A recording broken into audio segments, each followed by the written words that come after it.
your business will never be a business if you always treat it like a hustle. Ooh, say that again, Tommy. Your business will never be a business if you always treat it like a hustle.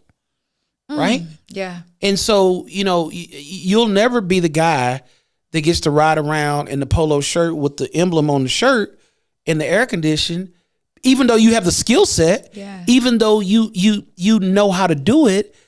But what's missing is the execution part and the excellence. Welcome to The Dash. You know, The Dash is that tiny line between your life start date and end date. It's your story, the chapters in your book, your journey. Get ready for real conversations with real people telling real stories about the realities of failure, setbacks, and success. Let's go. Let's go. Let's go. Let's go. We're rolling. Let's go. The Dash in 3, 2, 1. Hey, what's up, everybody? It's me, Lady Jade. Welcome to another amazing episode of the Dash Podcast. Woo, y'all ready to learn about how to make some money? I can't wait to introduce you guys to our next guest. But before we get into that, do me a favor. Y'all have been looking out for me when I tell you the subscriptions are going up, but we need tons more. So please hit the subscribe button if you're just here browsing, watching, you just ran across the podcast. Comment. I love when you guys comment. I do read your comments. It may take me a couple of days to respond, but I got you. I appreciate the support. So please, I thank you in advance for all of the support you all have given me on the Dash Podcast. And our next guest today, this man, it's very rare that you come across a mentor when you are this day's years old, okay? I never thought in a million years I'd be grown and meeting a new mentor, but I have. He's not only a life mentor to me, he is also my real estate investor mentor. He is an amazing person. The owner and founder of Wealth Through Real Estate, Mr. Tommy Jones. Hey, how you doing, Jay? Hey, Tommy. How are you doing? Good. Listen, finally. I knew I made it when I got the call from my staff that I was asked to be on the podcast. You know what I'm saying? I said I've made it. That is kind of messed up that I put you so far. That was not intentional.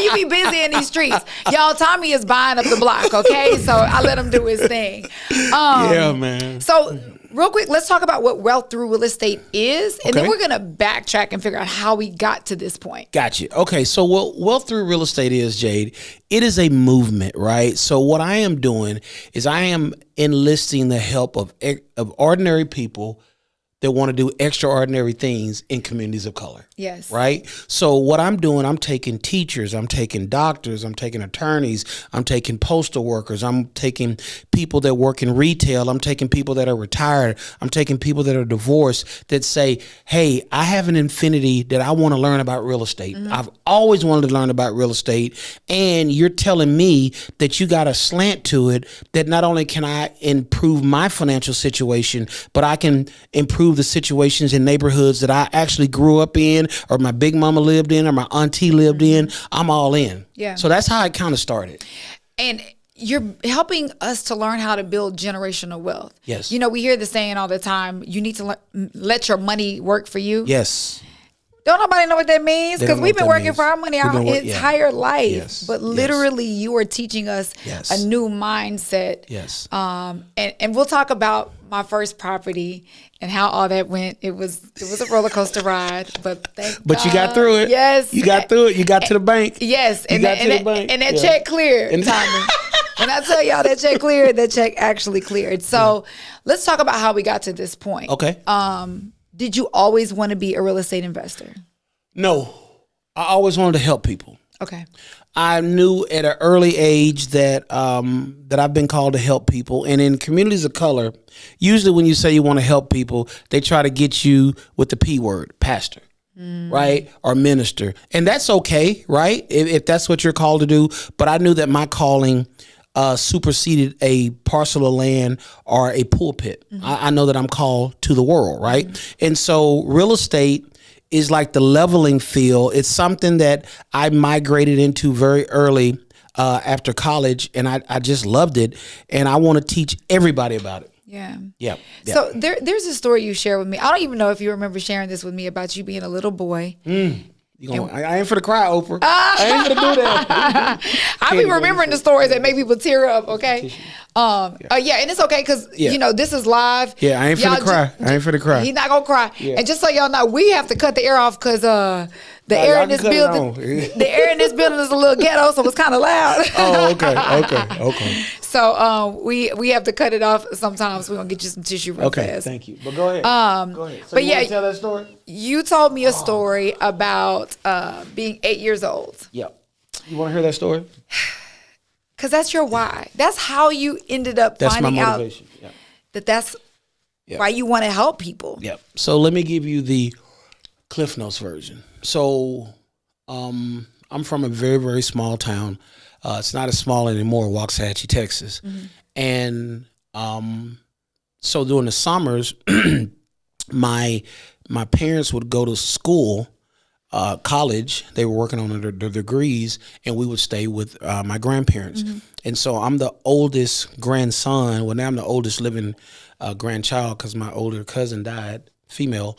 And so we were all at the house and we were playing outside. And don't ask me why I was in the house.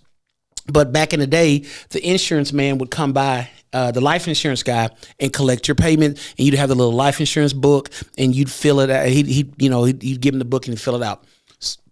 So anyway, my grandfather was sick, and so they had basically, I didn't know what it was called back then, but it was like we had in-home hospice back in the day, right? There was no, you didn't go any place to transition. You actually did it in your home. And so he was upstairs asleep. And so the insurance man asked, well, how's he doing? And my grandmother said, he's okay. There's still blood leaking off his brain and blah, blah, blah, blah, blah. And so she wanted to know how much money, if he didn't make it, how much money would they get? And my grandmother had 13 children. At that time, 11 were still alive, right? Jeez. Yeah.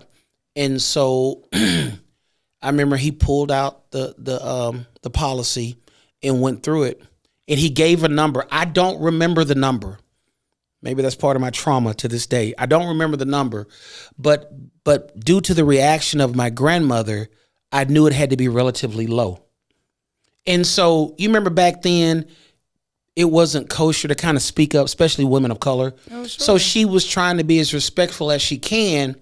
But I remember her still trying to push the envelope. She was saying, but how can that be? How can that be? Because we've had this policy over 30-something years. How can that's all it would be? And he said, well, you remember you guys took a loan. I mean, oh my God, I'm 51 years old, and I remember this like it was yesterday. You guys took a loan out for something, and then you had to get another loan out. So we have to take that money back, and this is what you would get. And she said, okay. And so she made the payment, and then he got up, put his hat on, and he left. And there was such a spirit of heaviness in that kitchen at that table. And I didn't know what an empath was back then, right? Mm-hmm. But I'm an empath, and meaning that you can kind of feel other people, right? And I just started crying. And I said, I'm gonna make it right. I'm gonna make it right. And she was sitting there and she was just rocking, and she was literally rubbing the payment book. And she was just rocking and she was humming. And I was like, I'm gonna fix it, Nana. I'm gonna fix it. I'm gonna fix it.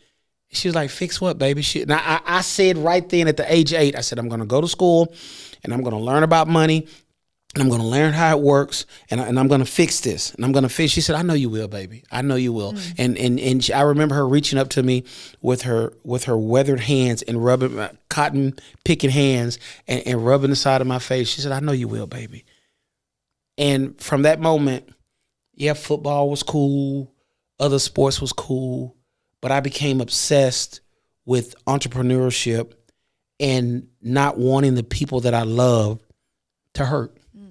And so even though on that side of the family, I was the oldest, but on my dad's side of the family, I was like one of the younger grandkids, because both of my grandparents were married on my dad's side, previous marriages. So they're basically my dad's nieces and nephews were like 7, 8 years younger than him, right? Mm-hmm. So they kind of grew up together. So on that side, I was the youngest. So I remember probably about the age of 8 or 9, walking the neighborhood, and we didn't have printers back then. So I would take a Marcelot and I would write, "We'll mow your yard for $10." Oh wow. Okay. And I would hand them out, put them on the doors. So Okay, then so you're 8 or 9 years old, and you already started your life of being yeah, an I know, entrepreneur. right? So then I go and That's get a lot of signs to write too if it ain't no copy machine. Yeah, I don't know, about that one. right? So then I go to my older cousins and say, "I'll pay y'all $2 to mow the yards." And so they agreed. And so then I would get the lawnmowers and I'd pay for the gas and I'd give them $2 and I'd make 10. I'd keep 8. And that was my first soiree in Wait. So entrepreneurship. you weren't mowing the yards? No. I had the people. Oh, I was the one that talked to the people. Yeah. So you learned to hustle at an early age. Yeah. I'll hook you up with a job. Yeah. I'll put money in your I pocket. create win-win situations. Okay. Yeah. Wow. Yeah, I wasn't mowing the yard. No. Okay. I was talking. Okay. Yeah. So I did the part that came easy to me, but everyone else looked at it as being the highest point, which is talking to people. I love to talk. Yes. So let me do what comes easy to me. Yes. I love And that. let me go get it for us. So I became a rainmaker at the age of 8, and it's been raining ever since. Hey. I love it. Okay. Yeah. So to date, how many homes Have we flipped? Yes. Over 270 right here in the Metroplex. Wow. Yeah, and so now we're starting to migrate into other parts of America. I got the call right before I came. We just secured our 3rd home in Arkansas, which is so we started 501 Homes. That's the area code in Arkansas. So we started 501 Homes about 6 weeks ago, and we just acquired our 3rd property. See, this is the part about flipping properties that a lot of people don't realize. Well, first of all, it is a lot of work. It's a lot of work. But kind of like 8-year-old Tommy, you're not in there pulling the walls down. You're not painting. You're not putting everything that needs to go into where it needs to go. You are the mouthpiece. That's right. You have a team. I am the conductor of the symphony, and everybody plays their part. And we all eat, and we all get to the closing table, and we all get a check. And that is the part that a lot of people don't know. You changed my mindset about flipping in the sense of when you acquire a home that you're going to flip, you are very intentional about hiring people of color That look like us, yeah. to come in and do what they are gifted to do. What they do. Yeah, just do what you do. Electricians, Plumbers, yeah. sheetrockers, painters, roofers, even the make-ready crew. They all look like us. And so they're all able to take a check home to Yes. their families. Yeah. Why is that so important to you? It's very important because for so long we have marched, which is great. We have shouted, we have screamed for a seat at the table. And I believe that God has given us all the material to make our own table. And so it is our job to create an environment that puts our people of color's brilliance on display. It is our job to do that, right? So it's even and I didn't even talk to you about this. It's even a part of mentorship. Like I have pulled certain trades to the side and say, "Hey man, look, you can't show up on my job site with flip-flops on because even though you are brilliant at what you do, that's not what I want to represent, because I could be bringing out investors. I could be bringing out other potential team members that want to link up with me and see you out here with a cigarette hanging out the corner of your mouth and flip-flops on. That doesn't work. So instead of firing that guy, I mentored that dude, right? I'm like, hey man, you got to give me a receipt. I'm running $1 million business. You can't send me your estimate in a text. So I'm like, look, let me have you sit down with my CPA to get your stuff in order. I know you don't want to do it on paper because you don't want to pay child support, but let me help you get your stuff straight, because there are bigger deals than this that you could be doing if you had your papers straight, right? So you're teaching them the professional. Yeah. I mean, because they're brilliant. Yeah. But your business will never be a business if you always treat it like a hustle. Ooh, say that again, Tommy. Your business will never be a business if you always treat it like a hustle.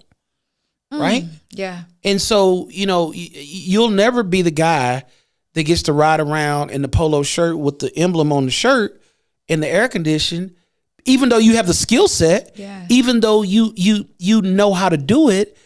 But what's missing is the execution part and the excellence. You killing it.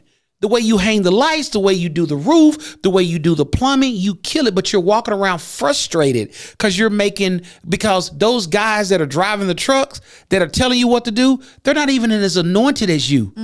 But because they got the piece of paper, the certification, they can do that. Yeah. That is so good. That is so true. We have so many gifted and talented people. Other people are beating them to the punch just because of those little things. Like I've even had to, in a healthy way, tell them, don't get it twisted. The reason I get to tell you what to do is because I'm taking bigger risk on the stuff you don't even see. Yeah. So that's how I get to tell you what to do. Yeah. And we can exchange places anytime. Yeah. So, that's the whole thing behind wealth through real estate. That's why it's so important that we hold the door open. Think about it, Jade. If you're walking and you're 5 to 10 steps behind someone and you look up and you notice they're holding the door open for you, what do you naturally do? I'm going to speed up a little bit. Why? Just out of courtesy. Out of courtesy. Yeah. So I'm asking my brothers and sisters to speed up. Because we're trying to hold the door open for them. Right. Quicken your step. I want to talk about mentorship for a second. Because I mentioned it earlier when we first started. Okay. You hear about mentorship when you're in school. Possibly if you get a chance to go to college, they may have a mentorship program. But we become adults and everybody has to do life on their own. And everybody's just out here trying to figure it out. I didn't realize the importance of mentorship. Number one, there was a lot of pride. Correct. I felt as if because of my lack of trust for people that let me just figure it out on my own. Look, YouTube University is great, but it's a lot of information. You got to filter through. It's just, so mentorship saves time, but mentorship helps where you don't have to do life alone. That's right. And if anybody can ever find a great mentor in whatever it is that they're passionate about going into. Now, I do want to say this when it comes to mentorship. A mentor is not a person that's just going to do it for you. Correct.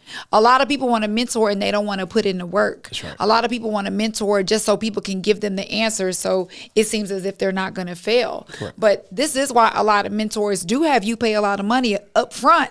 You know what I mean? I've seen classes, and this is not Tommy's class, but I have literally seen classes for mentorship start at $15,000, start at $30,000. And I'm going to be honest, I'll be thinking, have these people lost their mind? Well, listen, I just wrote my mentor a $35,000 check.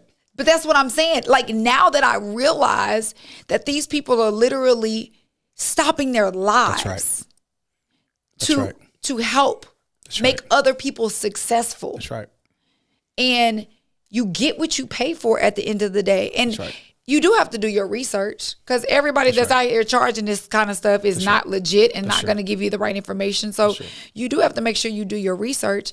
But I am so grateful that as an adult, my eyes were open that, Jay, you can't do this by yourself. You can't figure out just life in general by yourself anymore. You know what I mean? You can't. And so that's the importance of mentorship, is just having somebody that's already made the mistake. So let's talk about that, because you say you've done about 300 and something properties, but how many no's have you gotten? I stopped counting. I only remember. I only remember the yeses. Okay. The no's don't. Again, in life, it's a numbers game, right? Yeah. So every no brings me closer to my next yes. But how do you stop from getting discouraged? Because I'm not going to lie, sometimes no's, you take them personal. Well, but no, see, here's the deal. So no is just an indication that I just need to get better. That I need to be able to tell my story better. That I need to be more in tune with what they need, because here's what happens. There are never missed opportunities. They just go to somebody else. And it wasn't yours then. And it just wasn't mine. But it was. Now, here's the deal. A lot of people say, well, what God has for me is for me, and I'm not going to worry about it. Not so much. That ain't really true either. Really? Yeah, that ain't true. Tell me why. Okay. Because you can miss an opportunity because you're out of season. Now, because of God's grace. Or you weren't prepared. Or you weren't prepared. Ooh! Now, because of God's grace, he can bring it back again. Yes. But he's not obligated to. Mm-hmm. That's where the grace comes in. Yeah. My thing is, hey, I did my part. You just didn't do your part. You weren't ready, right? Like this opportunity right here, right? So if I overslept or if I forgot and I didn't show up, and so however many hundreds of thousands or millions of people that are going to see this, there may be connections that God ordained for me to have.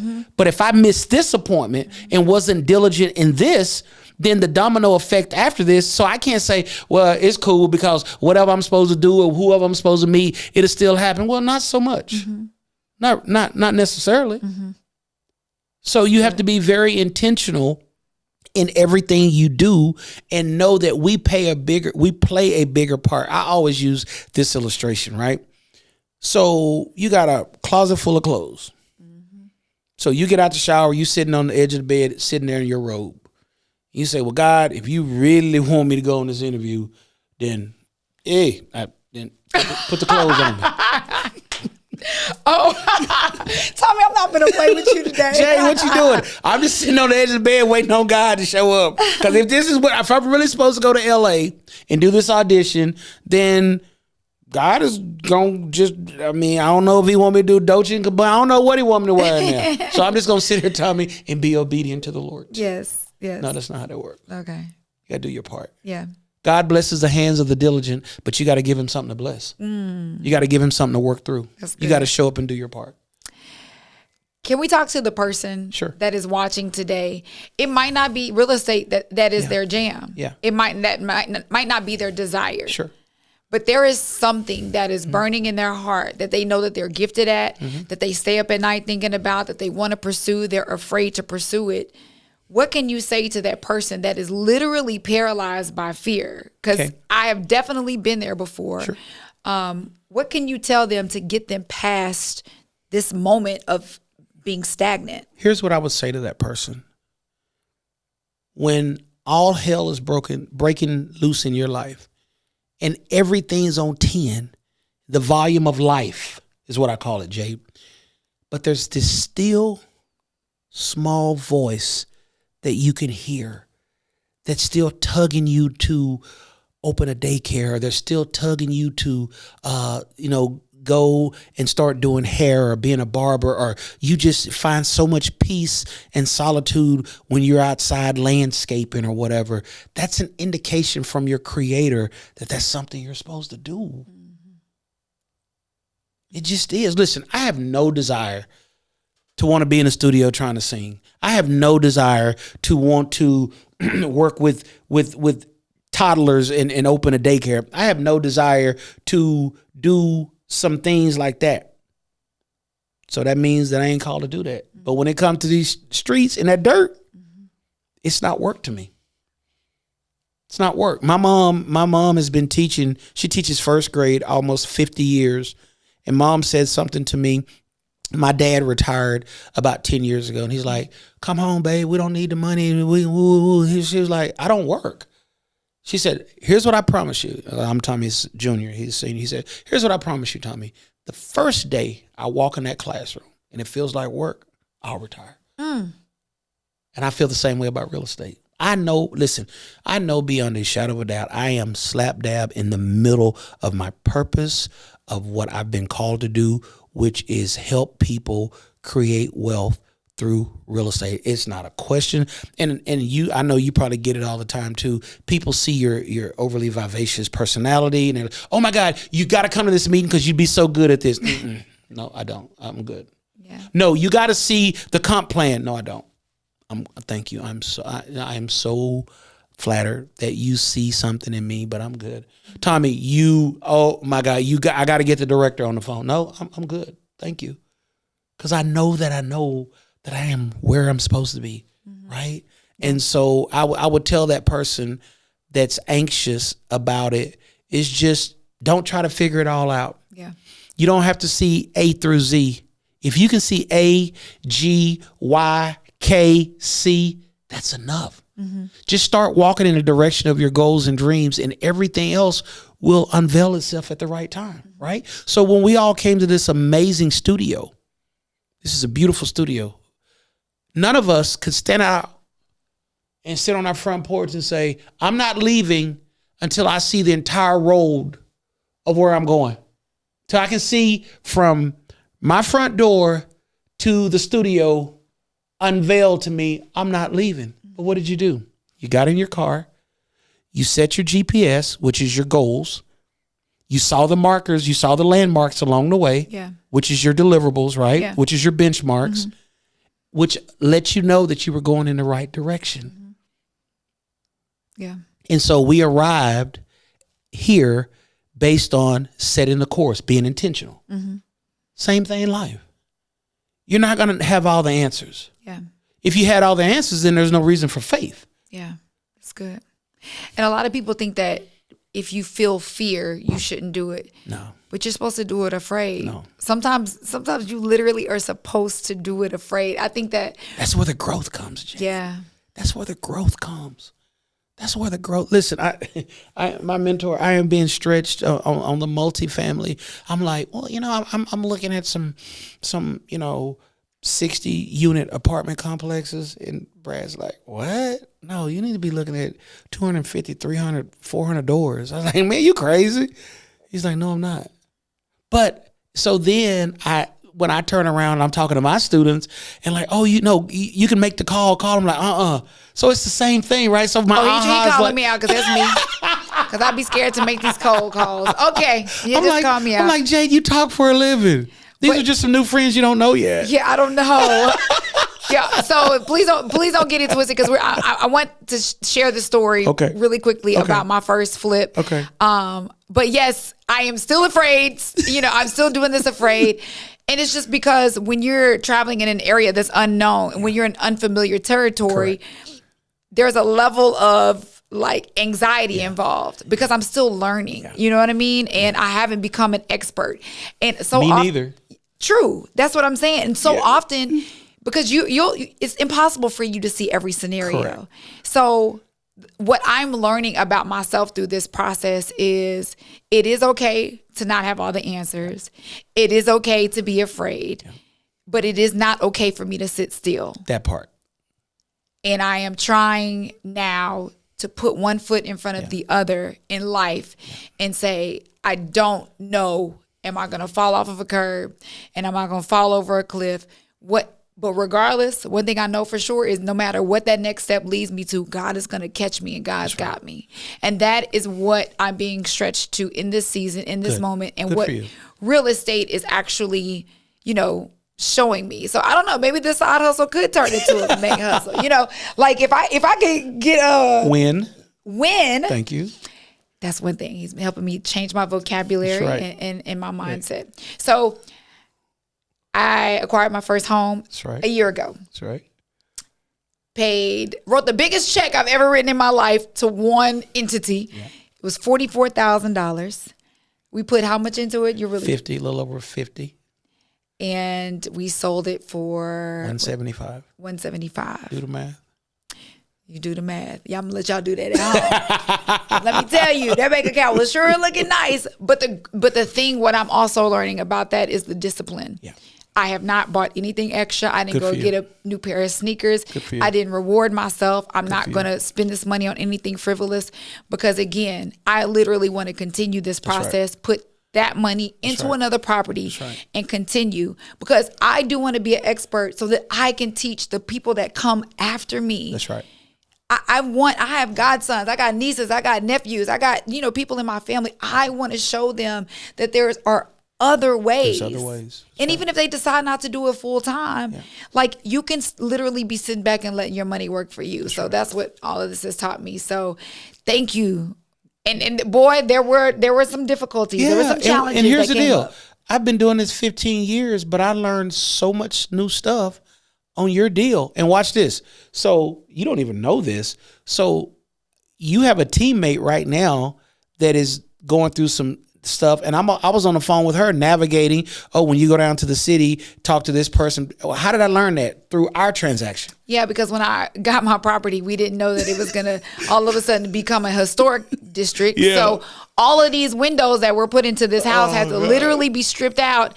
And so what was it? $5,000 worth of window that now turned into $17,000 worth of windows because it has to be particular windows for See, so all of these things that you're not prepared for that would make most people quit. I would have quit had I been doing it by myself, but thank God for mentorship. We wouldn't let her. So Tommy, do you still have room? Like, can people still jump in the class? Yes. Listen, I need more advocates. Because let me tell you why. Because I need to teach people not around the country how to do this so we can shrink the disparity of home ownership in communities of color. Yes. And that was another thing we did. Yes. This guy, again, a Hispanic guy, bought his first house. My house was his first house. So and he's the first one in his entire family to purchase a home. To be a homeowner. He broke the rent cycle. Y'all, and that made me so happy to know that we were able to provide that for somebody. So that was even such a bigger deal. Okay, I'm sorry. Okay, so let's talk about wealth through real estate. Yeah. We need people to join the community. Yeah. So we're looking for advocates that want to be part of the solution. We're looking for people that's always had an affinity or always kind of perked up about real estate, but didn't really have a blueprint, didn't really know what to do. I would love to have a conversation with you and see if our organization is a fit for you and what we're doing. And we want to, and here's what I love. Here's what I've vowed and told each and every one of my students. Everything that we teach is duplicatable. Yeah. If you do the work, you can have the results. Like, I'll give you a prime example. Last week, we wrote 38 contracts, right? And out of the 38 contracts, 2 got accepted. So I don't remember the 36 people that said no. Mm-hmm. I don't. I just remember the 2 that said yes. And I'm excited about what we're going to be able to do in those 2 communities, how we're going to be able to revitalize those 2 homes, and how we're going to be able to put families in those homes, but not only put families in those homes, how we're going to be able to help them. We're going to be able to help small businesses because we're going to employ small businesses to help us fix those houses. And then we're going to get a check at the end. Everybody wins. Everybody wins. Everybody wins. All right, so tell everybody, how can they get in touch with you? Excuse me. Is there a website? Yes. Yeah. It is wealththroughrealestate.us. Right, Candy? Yes. Wealththroughrealestate.us. Teamwork make the dream. Yeah. And we did the us. We didn't want to do the .com. We didn't want to do the net. We wanted to do wealththroughrealestate.us. Because it truly does take a village. It takes all of us to help each and every one of us be and become all that God already said we were. Boom. Yeah. And I have cashed my check. And I'm looking for others if I'm keeping it real. She's looking for another. And so what happens is confidence and fear are both contagious. It just depends on who you're around. Ooh, that's good. Yeah. That is good. Well, I appreciate you. I appreciate you, sis. Thank you for taking this walk of life with me. Yes, we in this together. Yes, till they throw dirt in my face. So y'all make sure y'all make sure y'all go check them out. Tommy Jones, Wealth Through Real Estate at wealththroughrealestate.us. Yes. Thank you, Tommy. Thank you, Jade. Hey, let's go buy up the block. Let's go buy up the block. Come on. Thanks for the support. Make sure you subscribe to the Dash Podcast YouTube channel. Also, we're available on Spotify, Apple Podcasts, Google Podcasts, and more. And feel free to share with some family and friends. Thanks, guys.